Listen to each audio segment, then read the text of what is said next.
Gastança, a praga moderna que atrasa o Brasil. Artigo escrito por Samuel Hanan. No século XIX, o pesquisador francês Auguste Saint-Hilaire ficou espantado com a ação devastadora das formigas cortadeiras no Brasil, atingindo inclusive árvores frondosas. E aí foi cunhada uma frase que se tornou famosa: se o Brasil não acabar com a saúva acaba com o Brasil. Já estamos no século XXI e nem o Brasil acabou com a saúva, nem a saúva acabou com o país. A profecia não se cumpriu. No entanto, a frase permanece viva e muito utilizada, por vezes como analogia à praga da gastança dos governos das últimas décadas. Os danos causados pela saúva são significativos e cientificamente comprovados. Muitos dos estudiosos chegaram a quantificar os danos causados por um único formigueiro, como, por exemplo, a redução em 3 toneladas por hectare no resultado do plantio de cana-de-açúcar, pois os maus governantes, em pouco mais de 2 décadas, já causaram maiores danos e prejuízos ao país e à maioria da população brasileira do que as saúvas em séculos. Esses prejuízos podem ser facilmente enumerados porque as ações deletérias trazem as impressões digitais desses governantes reprovados em competência administrativa. Um deles diz respeito ao gigantismo da máquina pública, inchada não para cumprir sua função de suprir os serviços essenciais à população, mas para acolher os amigos de quem esteve ou está no poder, de seus aliados, muito reprovados pela população nas urnas eleitorais, e correligionários apadrinhados com cargos em novos ministérios, secretarias, diretorias e conselhos das estatais, muitos deles recebendo salários superiores aos vencimentos dos ministros do Supremo Tribunal Federal, STF, teto máximo fixado pela Constituição. O Legislativo também tem sua parcela de responsabilidade. Basta citar as emendas parlamentares que somaram, em valores pagos, 15 bilhões e 900 milhões de reais. Em 2021, 17 bilhões e 20 milhões de reais. Em 2022, 21 bilhões e 910 milhões de reais. Em 2023, e 24 bilhões 880 milhões de reais. Em 2024. Em apenas 4 anos, foram empenhados 132 bilhões 940 milhões de reais e desses, 79 bilhões e 710 milhões de reais pagos em apenas 4 anos. As chamadas emendas PIX viraram sinônimo de repasse de recursos públicos sem transparência, driblando a fiscalização e facilitando gastos ineficientes, improbidades administrativas e corrupção.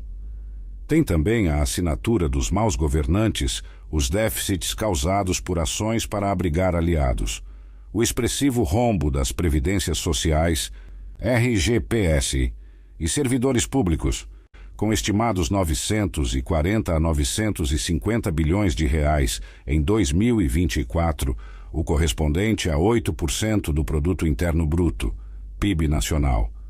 Some-se ainda o déficit primário do governo federal, da ordem de 105 a 115 bilhões de reais, e o déficit nominal do governo federal, que soma de 1 trilhão e 93 bilhões a 1 trilhão e 120 bilhões de reais, nada menos do que 9,4% a 9,5% do PIB. A dívida pública chegou ao inacreditável patamar entre 9 trilhões e 100 bilhões a 9 trilhões e 200 bilhões de reais, o correspondente a mais de 3/4 do PIB, de 77,5% a 78%. As consequências disso são catastróficas. Basta analisar a situação com atenção à evolução da taxa Selic. Em maio de 2024, a taxa Selic era de 10,5% ao ano. Em dezembro, fechou em 12,25% ao ano, ou seja, aumento de 1,75 ponto percentual em 7 meses. Com isso, em 2025, os juros adicionais da dívida pública brasileira chegarão a 161 bilhões de reais por ano se a taxa Selic for mantida em 12,25%. O cenário mais provável, entretanto, é o de que a taxa média da Selic fique em 13,5%, o que significa que os juros adicionais em 2025 chegarão a 230 bilhões de reais por ano. Um cenário ainda pior que o de 2024, em que o país pagou em juros do setor público de 950 bilhões a 1 trilhão de reais, o correspondente a 8,5% do PIB. Os números oficiais mostram o tamanho da gastança do governo federal em 2024. Será de 5 trilhões e 400 bilhões a 5 trilhões e 500 bilhões de reais, o equivalente a 45,8% do PIB na primeira hipótese ou a 46,5% do PIB na segunda situação. É mais do que o dobro de toda a arrecadação tributária federal, que fechará 2024 somando 2 trilhões e 200 bilhões de reais. A conta não fecha, porque o governo federal arrecada apenas 18% do PIB e gasta mais de 45% do PIB, sendo 9 a 10% apenas com juros sobre dívidas e outros 20% com gastos primários. O déficit também é grande nas empresas estatais. As estatais federais, que foram lucrativas no recente 2022, fecham o ano de 2024 com déficit de 3 bilhões e 700 milhões de reais, e as estaduais com valor ainda maior, 3 bilhões e 900 milhões de reais.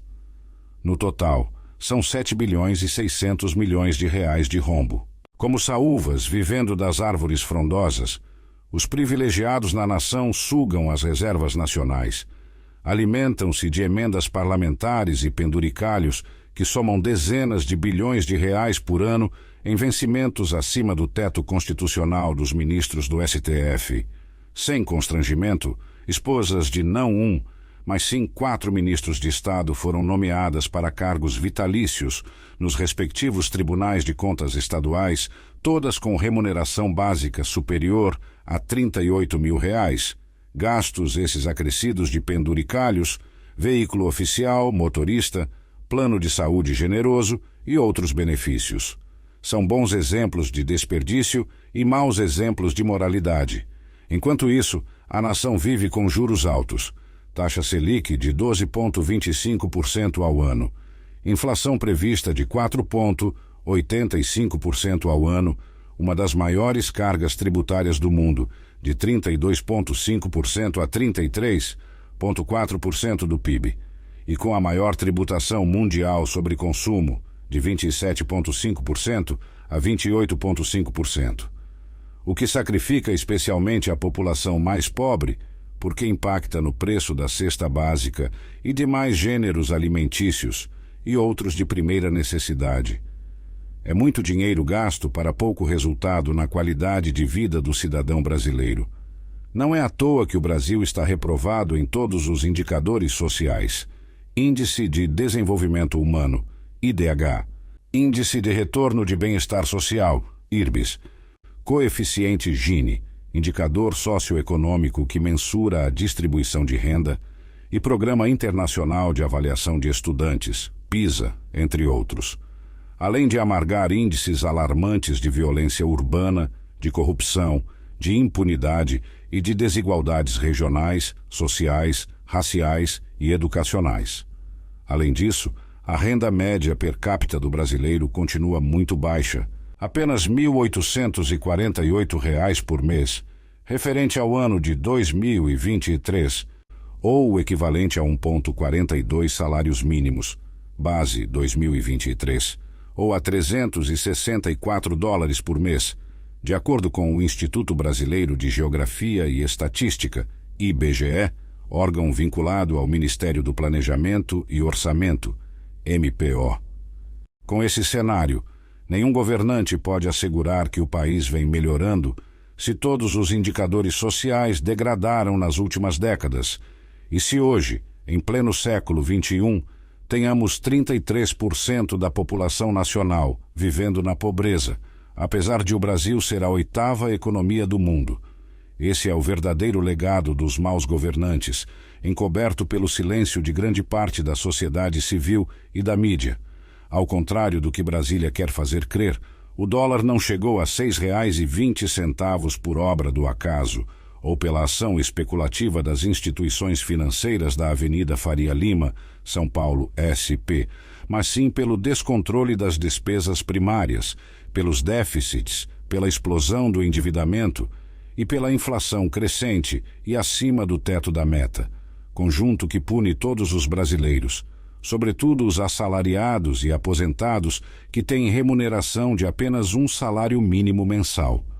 Esse cenário pode mudar não apenas com medidas econômicas, mas com uma série de alterações legislativas, como o fim da reeleição para cargos do Executivo, a imprescritibilidade de crimes praticados contra a administração pública, a volta da possibilidade de prisão após decisão colegiada em segunda instância, proibição de manifestação de ministros das Cortes Superiores fora dos autos, além da independência total da mídia, absolutas liberdade política, de expressão e econômica, e absoluta transparência nas ações do Executivo, do Legislativo e do Judiciário. É o momento de reconhecimento dos erros, e não só de reconhecer, mas de pôr fim a eles e adotar novas e melhores práticas, além do fim dos ufanismos descabidos, sem resultado efetivo para a melhoria de vida dos cidadãos. Einstein já dizia que insanidade é fazer a mesma coisa, repetidamente, gastar mais do que arrecada e esperar resultados diferentes, atingir déficit zero. Não é mais possível adiar a prevalência da verdade e da transparência, verdadeiros faróis para iluminar o caminho que a nação deve seguir. Samuel Hanan é engenheiro com especialização nas áreas de macroeconomia, administração de empresas e finanças, empresário, e foi vice-governador do Amazonas, de 1999 a 2002.